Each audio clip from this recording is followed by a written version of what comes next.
Bill, there is a something trending on Twitter today, and it says Trump concedes.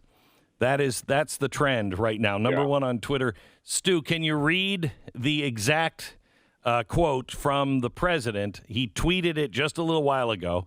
It's being wildly misinterpreted. I just explained it to the audience, but I want to hear your explanation on why he might have tweeted this out today. Okay, so he's talking about the Ukraine scandal. He says, now that the Biden administration will be a scandal-plagued mess for years to come, it's much easier for the Supreme Court of the United States to follow the Constitution and do what everyone knows has to be done. Is that a concession, or what is he saying? No, why would that be a concession? He's trying to get the Supreme Court to stay the election. That's what he's trying to do. You know, I have to say, Twitter and all of this stuff, I mean, I'm on Twitter. I think I am. I know Holly the Terror Dog is. And it's a very useful tool to get information out. But if people believe what they're reading, not only on that, but on Facebook or anything like that, I don't know what to say anymore.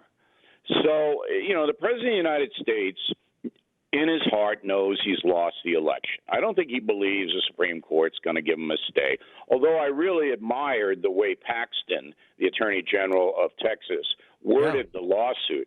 I thought it was brilliantly worded. But Trump knows he's leaving.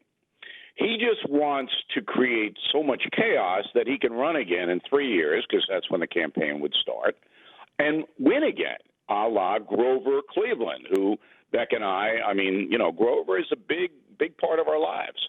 I loved him on Sesame Street. I loved him as a president. Okay, so let me disagree with you. Let me disagree with you here for a second. Sure. I think that Donald Trump believes that justice isn't going to be done on a myriad of things. He believes he won the election, but it's not going to turn out that way in the final count. Is that what you believe? You're not disagreeing with me. That's all absolutely true. You said that. You said that he knows he lost the election. I don't think he thinks he lost the election. He knows I don't think that he's going to have to leave the White House. He believes that it was a fraudulent election. And there's only one solution to that belief and to that controversy, only one. And that is for Barr to appoint a special prosecutor to investigate the election of 2020. First step, bring in the Dominion voting machines from a variety of swing states and do forensics on them. That's number one. That has to be done. And number two, do analytics on the mail-in votes. So why isn't that in play? I mean, that's a nonpartisan thing. All Biden supporters should want that. Joe Biden himself should be calling up Barr and saying, hey, let's get a special counsel in here so that my election isn't tainted.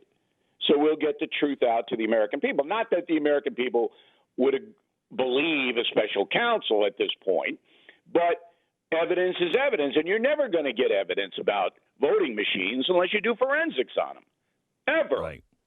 All right? And you're never going to get mail-in voting corruption unless you do analytics on it. So let's do it. Everybody should unite and do it. And that's the flaw of this country. So we're in tribes now, like Killing Crazy Horse, all right? So Native Americans had 300 tribes, and they could never unite on anything, and they got their butt kicked because of it. Tecumseh tried, failed. Now we have a country where citizens hate each other. I mean, hate each other. Because they can't come together and get reasonable solutions to our problems. Now, is there anybody listening to us, and I guess millions of people are, Beck, who would object to a special counsel trying to find out the absolute truth of the 2020 election? And if you object to that, please move to Costa Rica. I want an honest country with honest elections. Yeah. So let's do it. So, because that's the only way.